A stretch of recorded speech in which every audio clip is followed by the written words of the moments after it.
Amigos, amigas, sean todos ustedes bienvenidos a una nueva entrega de Ideas al Aire. Quiero agradecer antes de comenzar todos los comentarios que he recibido y su presencia y apoyo en esta plataforma.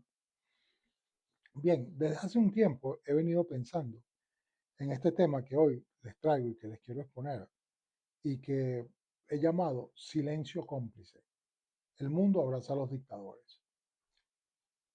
Mucha gente se llena la boca hablando de libertad y de democracia, de derechos humanos. Pero mientras pronuncian esas bellas palabras, firman contratos con tiranos, se toman fotos con dictadores y venden armas a regímenes que encarcelan, torturan y asesinan a su pueblo. En un mundo globalizado, nadie puede decir que no lo sabe. Todos lo saben, pero eligen callar.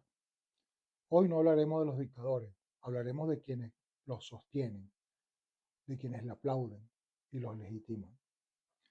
Hablaremos de sus cómplices y comenzaremos con las siguientes preguntas o reflexiones.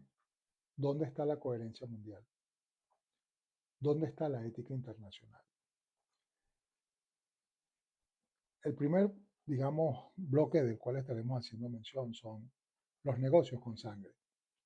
Y todo empieza con una gran palabra que se llama interés. Los derechos humanos se mencionan en los discursos, pero los intereses se negocian en el silencio.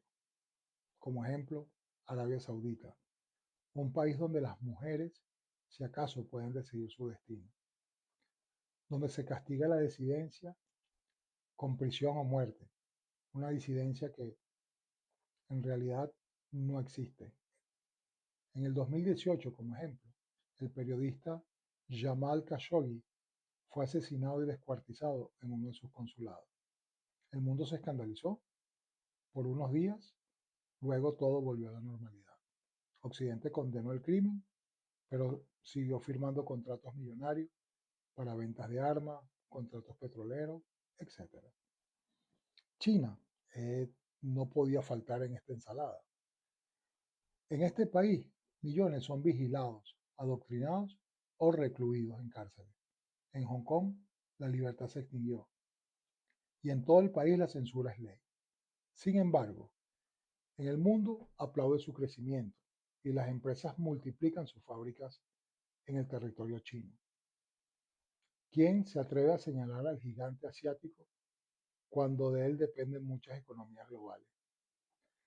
Rusia, un gobierno que envenena opositores, encarcela periodistas y bombardea ciudades enteras.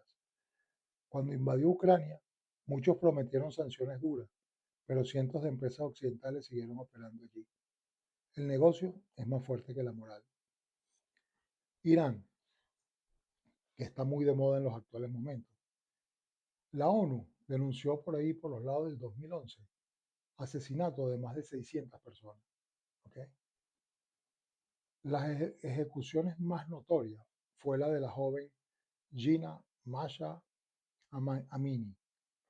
Gina, por no llevar el velo correctamente como dice que se debe llevar las autoridades de la moral, fue asesinada.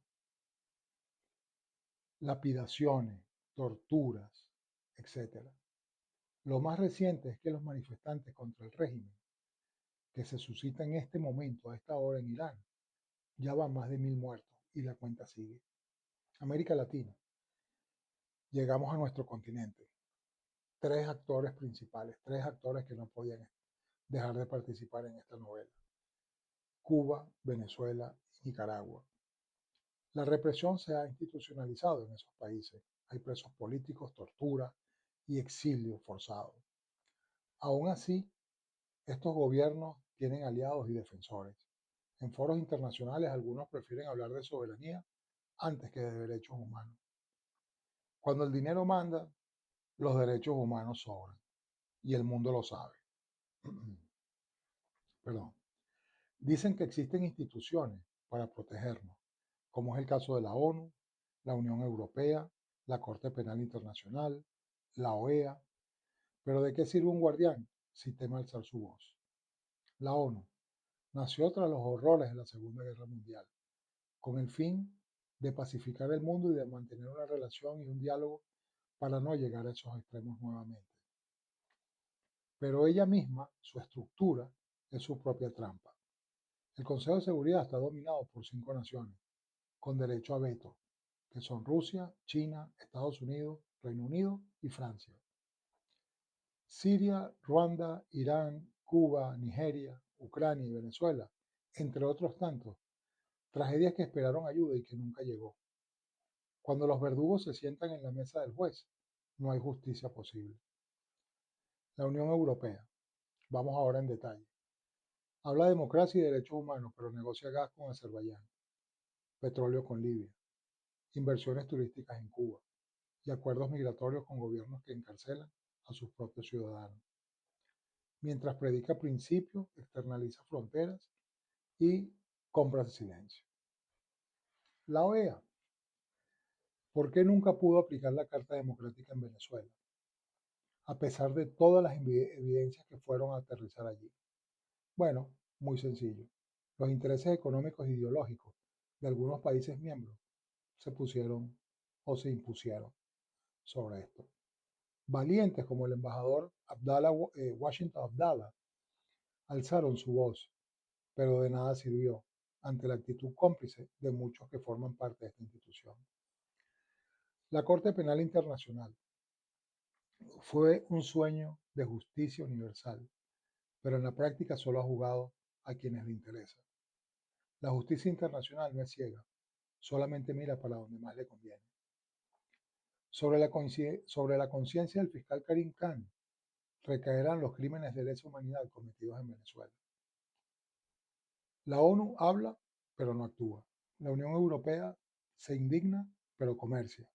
La OEA crea documentos que de nada sirven. Y la Corte Penal Internacional es simplemente un saludo a la bandera.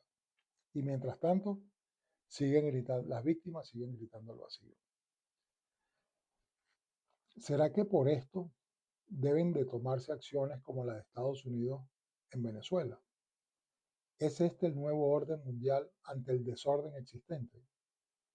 Bien, solo el tiempo nos dirá. La resistencia, las voces que no callan. Frente al silencio de los gobiernos, hay quienes no callan. Periodistas, activistas, defensores de derechos humanos. Muchos de ellos lo han pagado con sus propias vidas. Son las voces que el poder intenta apagar, pero que siguen resonando en las calles, en las redes y en los exilios. Amnistía Internacional, Human Rights Watch y cientos de ONG documentan lo que los gobiernos niegan. En un mundo que se informa en segundos con imágenes, con testimonios, pueden romper el muro de los silencios. Los gobiernos negocian, pero los pueblos resisten. Esa resistencia es incómoda, pero también es el único que mantiene viva la verdad. La complicidad no es neutralidad. Cada contrato firmado con un dictador, cada silencio diplomático, cada abstención en una votación internacional tiene un costo, y ese costo se mide en vidas humanas. La complicidad no siempre se ve, a veces se disfraza de pragmatismo, de diplomacia o de equilibrio, pero el resultado es el mismo, pero el resultado siempre será el mismo. Cárceles llenas, tumbas se multiplican y el discurso de libertad se convierte en una farsa. No se trata solo de los gobiernos, también de nosotros como ciudadanos. Somos parte de todo este engranaje. Nuestro consumo, nuestro silencio, nuestra indiferencia. Ser cómplice no siempre es disparar, a veces es mirar hacia el otro lado.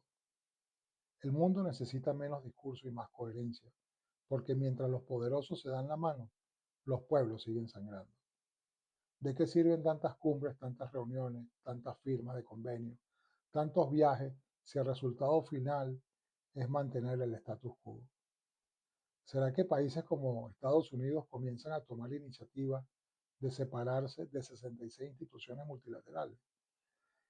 ¿Será este el comienzo del derrumbe de la hipocresía? ¿Qué responsabilidad tenemos nosotros como ciudadanos? Podemos hablar de dictadores aislados cuando el sistema mundial lo sostiene. Consumo responsable, presión política, denuncia e información verificada.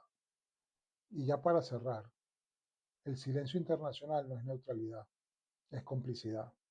Y la neutralidad, cuando hay justicia, siempre favorece a la víctima, mientras que cuando hay injusticia, siempre favorece al opresor. Amigos, muchísimas gracias por acompañarme en este video y seguiremos trabajando para ustedes en nuevos videos